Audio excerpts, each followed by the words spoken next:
My name is Elise. I'm 34. And I guess I'm here to say out loud the thing I've been pretending isn't true. I'm not sure I trust anyone anymore. Not my sister. Not my parents. And lately, not even the man I used to feel safest with in the whole damn world. It's not like it happened all at once. It never does, right? You wake up one morning and the air between you is just different. Still. Thick. Like walking through fog, except you're in your own house, and it smells like his cologne and burnt toast, and the fabric softener you've always used. But somehow, you can't breathe in it. I used to love him. I still do, maybe. But I think I love the us that lived in the early days. The version of him that smiled with his whole face and pulled me into him like he couldn't believe I was real. That version made me feel beautiful even when I wasn't trying. God, I miss that. We used to be electric. The kind of couple that held hands at stoplights and had inside jokes nobody else understood. We'd touch each other constantly, a hand on the back, lips on the shoulder, his palm on the small of my back, when we walked into a room like he needed to claim me. It felt like intimacy then. Now, I can't tell if he touches me out of habit or obligation. Last night, we were watching some documentary on cults. The kind he loves, he always ends up saying something about how brainwashing is just marketing with good branding. I laughed at his joke, the way I always do, even though I didn't feel it this time. He reached out and rubbed my thigh under the blanket. His hand was warm. I leaned into it, hoping it would stir something in me or in him. But when he leaned in to kiss me, it felt off. Slightly too forceful. Slightly too absent. Like he wasn't kissing me exactly. Just someone who was available. I didn't pull away. I never do. That would start a fight. I keep telling myself all long-term relationships have dry spells, or dips, or whatever they're called in women's magazine articles I used to mock. But it's more than that. We don't argue much, that's the thing. We don't fight, we drift. And the silence is almost worse than shouting. He still cuddles me in bed, but it feels tight. Not comforting. Like he's anchoring me there. Like if he lets go, I'll drift off entirely. Sometimes I lie there and think about the last time I felt truly wanted. Not just needed, not just useful or dependable or conveniently soft at night. I mean really seen. Desired. And honestly, it's hard to remember. I think it might have been the night I told him I was thinking about quitting my job to go back to school, and he looked at me like I'd grown wings. That was 5 years ago.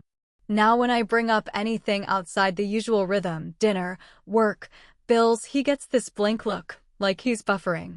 And I retreat because I'm tired. I'm tired of asking for more and getting crumbs. Tired of hearing, we're just stressed. We're fine. We are not fine.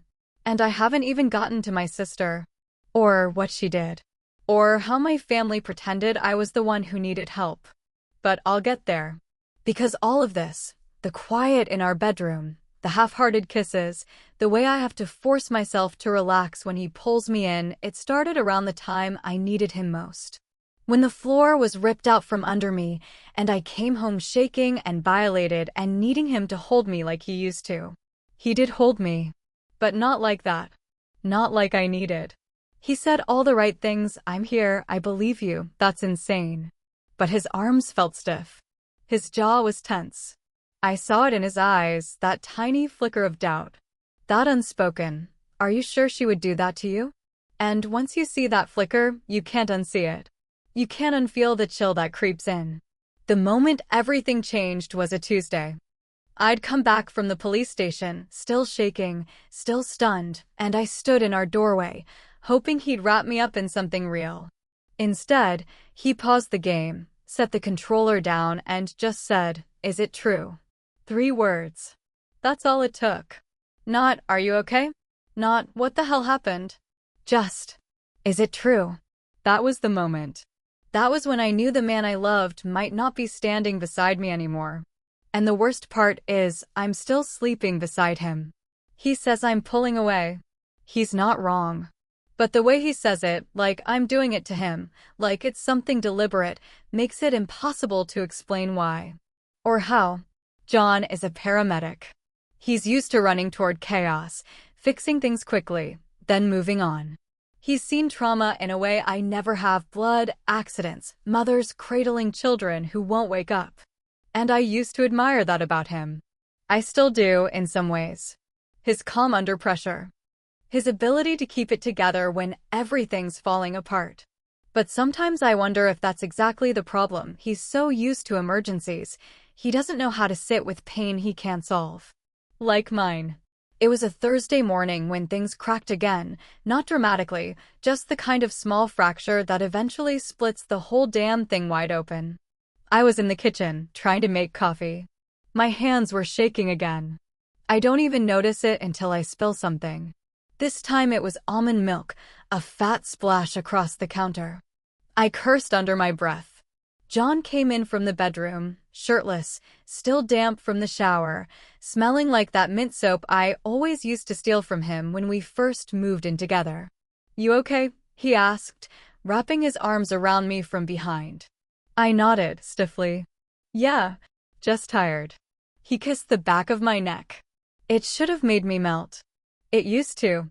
Instead, I stood there, wooden, as his hands slid over my waist. I could feel the heat in his touch, not rushed, but hungry. Seeking connection. His mouth moved to my jaw. "I miss you," he murmured. I winced. Not because of the words, but because I didn't know what to do with them. He meant them. But they didn't land. Not when I hadn't told him I'd barely slept again. That I'd had a panic attack in the bathroom the night before and locked the door so he wouldn't hear. Not when I still hadn't told him I was thinking of cutting my sister out of my life for good, and I didn't know if I could survive doing that and feeling alone in this house. "John," I said, gently pushing his hand off my hip. He sighed, stepped back, ran a hand through his hair. "Right. You're tired." There it was again, that tone. That quiet edge of resentment, like he's keeping tally of how many times I've said no. I turned to face him. "It's not that I don't want you." Could have fooled me. That stung. I looked away. "Don't do that. Don't make it about sex." He laughed under his breath, a short, dry sound. "It's not just about sex, Elise. It's about you. You're not here. You're somewhere else half the time. I come home, and it's like you're underwater." I swallowed hard. "You think I don't know that? Then talk to me.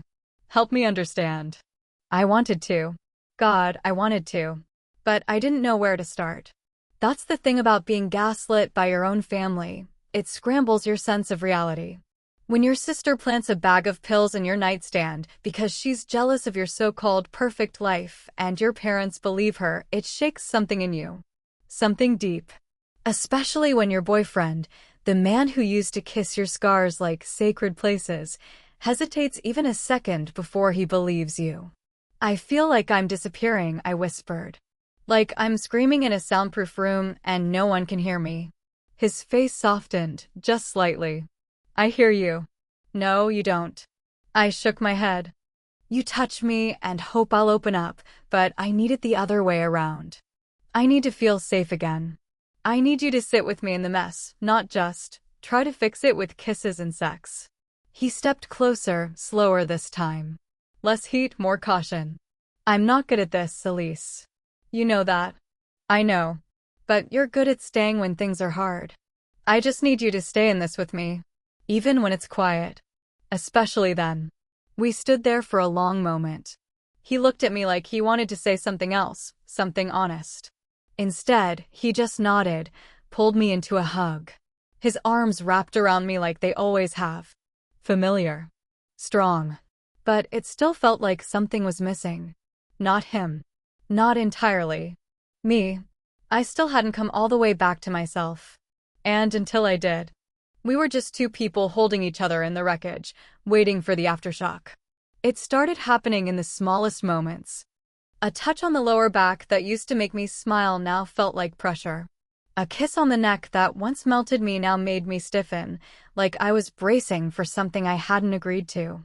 I didn't know when it changed, just that it had. And I hated how much I noticed it.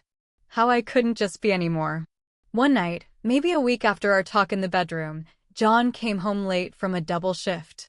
I was already in bed, curled on my side, pretending to be asleep because I didn't know how to greet him without feeling fake.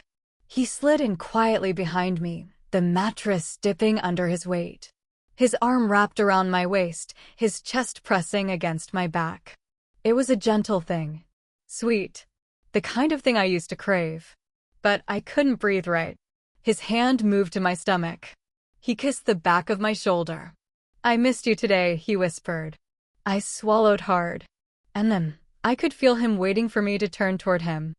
When I didn't, he exhaled and shifted a little closer, nuzzling into my hair. His hand slid lower, resting just at the waistband of my pajama pants. And I froze. Not dramatically, not like a slap or a scream, but inwardly, a full-body flinch I hoped he couldn't feel. I didn't want to pull away. I just didn't want to go where he clearly wanted to go. "Hey," he murmured, voice low, lips at my neck. "Remember when we used to just stay in bed all morning?" I forced a smile he couldn't see. "Yeah, I remember." His hand slipped under my shirt. Warm. Familiar. And still, I pulled it back gently. Not harsh. Not accusing. Just enough. He didn't say anything right away. Just lay there, still and quiet. Then, "Is it me?" The question made my throat ache. "No," I said, too quickly. "It's not you. I'm just tired." "You're always tired lately." I turned onto my back, finally looking at him. His eyes were soft, concerned. Frustrated. "I don't know how to touch you anymore," he said, voice quiet. "Everything I do feels wrong." I closed my eyes. "It's not you," I repeated. "It's just, my body doesn't feel like mine lately." "Nothing does. I feel like I'm borrowing myself." John nodded slowly. "Okay, but when does it stop? When do I get you back?" That hurt. Not because he meant it to, I don't think he did, but because it sounded like he was waiting for a return on something I didn't remember promising. "I don't know," I whispered. There was a pause. Then he kissed me soft, tender, a kind of kiss that would have once undone me. But this time, I felt nothing. Not revulsion. Not discomfort. Just emptiness. Like my body was pretending to respond because that's what it used to do. I kissed him back, mechanically. I knew he could feel it. He pulled away first. Didn't say anything else. Rolled over and turned off the light. I lay there in the dark, staring at the ceiling, heart aching for both of us. I wanted to want him. I really did. But every gesture lately felt like an invitation to a party I didn't RSVP to, like I was disappointing someone just by existing. I turned onto my side, away from him again, and let the question surface, sharp and bitter and painfully honest. Why does everything have to turn into sex? It happened on a Sunday night. Spaghetti. Wine. A playlist of old jazz records humming softly in the background like we were auditioning for a commercial about domestic bliss. John had cooked, which he did when he was trying. He lit candles. He poured my glass first. He even wore that navy blue button-down I once told him made his shoulders look obscenely good. I smiled when I sat down. I even kissed his cheek. I was trying too. But my chest felt tight, like I was performing intimacy in a play I no longer understood. Halfway through the meal, he reached across the table and slid his fingers over mine. "You look beautiful tonight," he said. I looked up, startled. "What?" He smiled. "I said you look beautiful." I swallowed a too big bite of pasta, then forced a chuckle. "You don't have to say that." His brow knit. I wanted to say that. I nodded, eyes back on my plate. The compliment didn't land. Not because it wasn't true, maybe it was, but because it felt like something he was saying to me, not for me. Like he was reading a line from the script of the person he wanted me to still be. He took another sip of wine, then leaned back. "I was thinking maybe next weekend we could take that trip up to the lake house. Just us. No phones. No noise. Just reset." I froze. John had no idea what reset meant to me anymore. "That sounds nice," I said carefully. "You don't sound convinced." I looked up. His voice wasn't accusatory, but it was tight. And I could feel it, the familiar tension starting to rise, quiet and slow, like steam before a whistle. I didn't say no, I replied. But you didn't say yes, either. I sighed. John, can we not do this right now? Do what, Mara? Have a conversation. I dropped my fork, too loud against the plate. You mean another conversation where I try to explain how I feel and you try to fix it with a weekend away and some red wine? His jaw clenched. I'm trying to connect with you. What else do you want from me? I want you to stop pretending I'm the same person I was before Ray ruined my life. The words shot out of me so fast, I startled myself. John stared, stunned. I could see it, how much I'd caught him off guard. How far the conversation had suddenly veered off track. Mara, he said slowly, we're not talking about your sister right now. No, you're not talking about her. You never talk about her. You never asked how it felt to sit in the back of a police car while our neighbors stared. You never asked how it felt when my mother told me maybe Ray was just trying to help. His mouth opened, then closed again. I stood up. I lost everything that day. My trust. My sense of safety. My ****ing family, John. My voice cracked. And you just stood there in the fallout and offered me tea like I'd scraped my knee instead of been humiliated. I didn't know what to do, he said, barely above a whisper. You shut down. You wouldn't let me in. I needed you to tell me it wasn't my fault. My hands were shaking now. My whole body buzzed with adrenaline. I hated how big I felt, how loud. I hated that I was crying into my pasta, ruining a perfectly good evening he'd tried so hard to make nice. He stood slowly, walked around the table, reached out, probably to touch my arm, to comfort me. I flinched. He froze. The look on his face broke me. Hurt. Hesitation. Distance. I'm sorry, I said quickly, stepping back. I can't, he nodded once, jaw tight, then turned and walked into the bedroom. The door didn't slam. It clicked. Quiet and deliberate. I stood alone in the kitchen, chest heaving, mascara smudged, candles flickering gently like the whole room was politely ignoring the explosion it had just witnessed. And all I could think was, how did I get here? How did I become someone who recoils from comfort? From love? How did I go from being the girl who kissed her boyfriend in the rain to the woman who can't make eye contact over spaghetti? It's been 16 days since the fight. No one's counting. Except me. I know, because I've been marking time the way people track a healing wound. Noticing what still aches. What itches. What I avoid touching. John hasn't brought up the lake house again. He doesn't reach for me at night anymore. When he gets home from work, we exchange words like polite coworkers. Hey, how was your day? Dinner's in the fridge.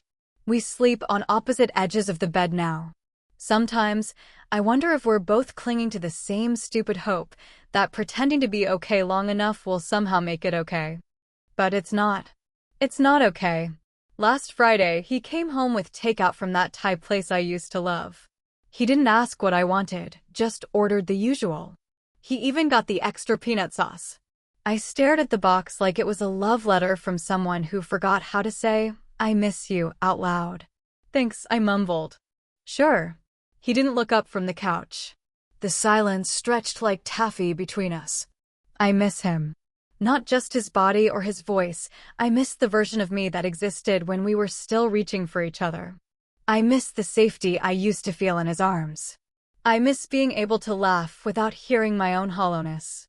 But mostly, I miss the way he used to see me, before everything went sideways. I think he misses me too, or at least, he misses who I used to be. The other night, I caught him standing in the doorway of the bedroom just watching me. I pretended not to notice. I was folding laundry with robotic precision, socks and t-shirts and underwear all lined up like soldiers. He didn't say anything, just stood there, looking so tired. His eyes were darker than I remembered, shadowed. Not angry. Just worn out. Like whatever fire had been keeping him warm was running out of kindling. And I hated how much of that was because of me. The thing no one tells you about grief, and yes, I am grieving, even if what I lost is hard to name, is that it's not loud most of the time. It's quiet. It creeps into your morning coffee, the way your fingers hesitate before sending a text, the breath you hold when you walk into a room and hope they still want you. A few days ago, I found an old photo in the drawer by the bed. It was taken the year we moved in together. I'm sitting on the kitchen counter in leggings and a hoodie, laughing at something he said. He's between my knees, hands on my thighs, grinning up at me like I'm the only person in the world who's ever made him feel joy. I stared at that photo for a long time. That version of us feels like fiction now. And yet, part of me still wants her back. Last night, I couldn't sleep again. I stood in the doorway of the bedroom, watching John curled on his side, back to me. I noticed how he clutched the pillow, not dramatically, just enough that it made something in me twist. We haven't touched in over 2 weeks. No kisses. No casual grazes of the hand. I didn't know how badly I missed that until I reached for him in the dark, just one tentative hand on his shoulder. He flinched. Only slightly. But it was enough. I pulled my hand back, stung. He turned around, eyes half-lidded with sleep. Sorry, he mumbled. Wasn't expecting that. I nodded. It's okay. We lay there in silence for a while. Then he said, I didn't know how to help you. I still don't. I know, I whispered. I didn't know how to let you. He didn't respond. But he didn't turn away either. That silence, not angry, just exhausted, felt worse than yelling. It felt like resignation. So now I'm sitting in the kitchen, watching the light move across the floor. The apartment is quiet. The kind of quiet that used to mean peace. Now it just feels like absence. I keep asking myself if we've crossed the line you can't come back from. The one where love turns into something quieter, duller. Duty, maybe? Or memory. But the truth is, I don't want to lose him. I just don't know if the version of me that's left can still love him the way he needs. Maybe that's the real question. Not do I still love him, but do I love him well? I don't know yet. But I want to try. Maybe not perfectly. Maybe not right away. But if there's still even a small space between us that could become a bridge, then I want to build it. It was raining the morning I decided to tell him. Not a storm, just that soft, misty kind of rain that makes everything feel suspended, like the world's holding its breath. John was in the kitchen, back to me, pouring cereal. He still does that thing where he eats standing up when he's anxious, like sitting down would make him stay longer than he wants to. I leaned in the doorway, watching the way his shoulders slumped just slightly, his left hand bracing the edge of the counter, while the spoon clicked against the bowl. It hit me then, all at once, how much I still loved him. And how much that love had changed. Can we talk? I asked softly. He turned, eyes guarded but not cold. Sure. I nodded toward the living room, and we sat side by side on the couch, not touching. The hum of the rain outside filled the space between us. I waited for the right words to show up. They didn't. So I started with the only honest thing I had. I think I broke something I don't know how to fix. He looked down at his hands. I think we both did. Silence again. Not angry. Just reverent. I keep thinking, I went on, about that day Ray called the police. How I came home shaking. How you were quiet. And I know now you didn't mean to be, but I paused. It felt like everyone thought I could have done it. Like you weren't sure, even for a second. And that second, it stuck. His jaw tensed. I didn't think you'd relapsed. I swear I didn't. But I froze. I wanted to be calm for you, and I think I ended up looking cold instead. I nodded slowly. I don't need you to be calm all the time, John. I need you to be with me. Even if it's messy. He turned toward me, eyes raw. And I needed you to let me in. Not shut me out every time I touched you. I know. We sat with that. Let it hang. Let it sting. I miss you, he said quietly. But I don't know if we're still us. There it was. Not cruel. Not pointed. Just the truth. I reached out, gently touched his hand. He didn't pull away. I think I've been waiting to feel like the person I was before, I said. But she's gone. Ray took her. My parents helped. And you didn't stop it. Not really. He blinked slowly. So, what does that mean? I took a deep breath. I don't know if I can love you from here.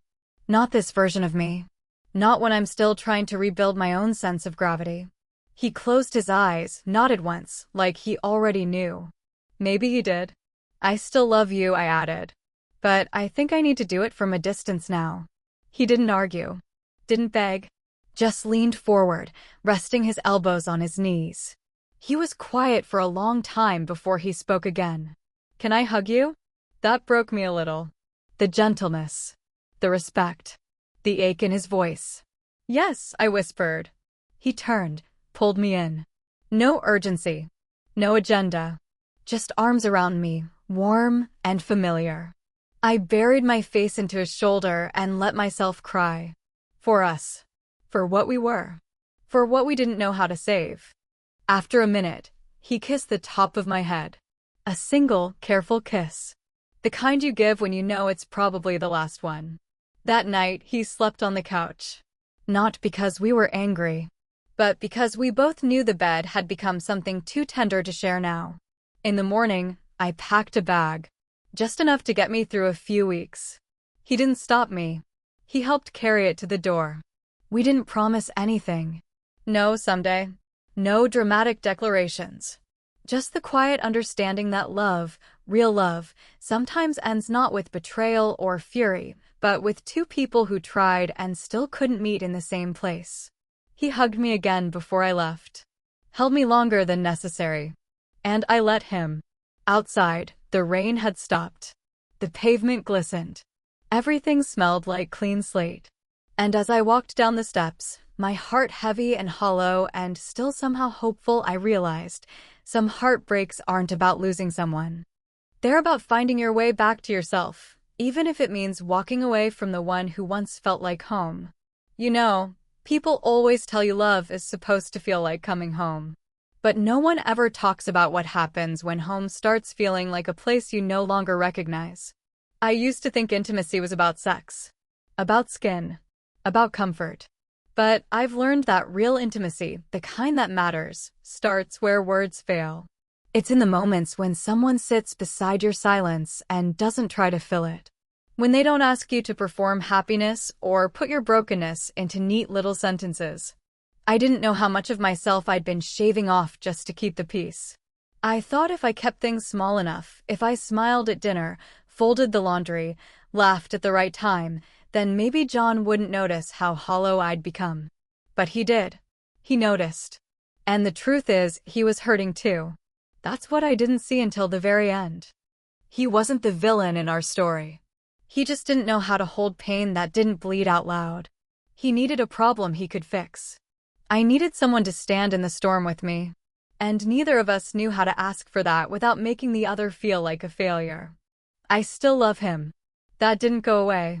But love alone doesn't always build a bridge wide enough to carry two people who've grown too far apart. And God, I tried. I tried so hard to want again.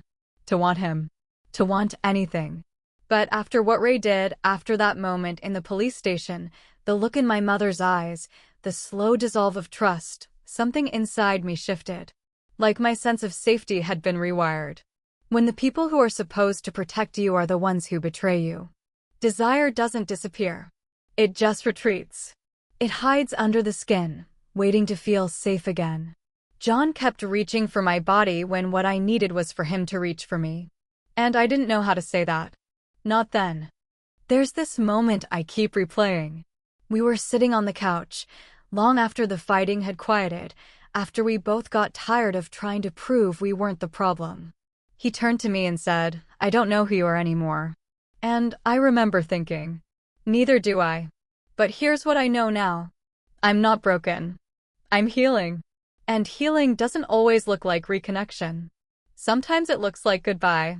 It looks like packing your things quietly, not because you're angry, but because you finally understand that loving someone and leaving them aren't always opposites. Sometimes they're the same gesture. I didn't leave John because I stopped loving him. I left because I finally started loving myself enough to admit I wasn't ready to be loved the way he needed. And that's the part no one tells you about heartbreak. It's not always loud. It's not always dramatic. Sometimes it's just two people standing in the same room, holding memories and letting go at the same time. I still remember the last time he kissed me. Not on the lips. Not like lovers. Just a quiet kiss on the top of my head, like a benediction. And somehow, that meant more than anything else. Because it wasn't about fixing or holding on. It was about honoring what we had and letting it go with kindness. So, yeah, this isn't a story about betrayal, not the way you might think. It's not about the pills Ray planted or the police or the parents who never really saw me. It's about the after. It's about what happens when the dust settles and you realize you've been surviving on autopilot. And now it's time to learn how to live again. Alone. Whole. Untouched by expectation. I don't know what happens next. I'm not pretending to have it all figured out. But I do know this. I deserve a life where I don't have to flinch when someone loves me. And maybe one day, I'll find someone who understands that sometimes the softest parts of us need the most protection, not from violence, but from being misunderstood. And until then, I'll keep learning how to sit with my silence, how to listen to my body, how to trust my no, because that's the kind of intimacy I want now. Not the kind that starts in the sheets, but the kind that starts with truth, even if that truth means walking away.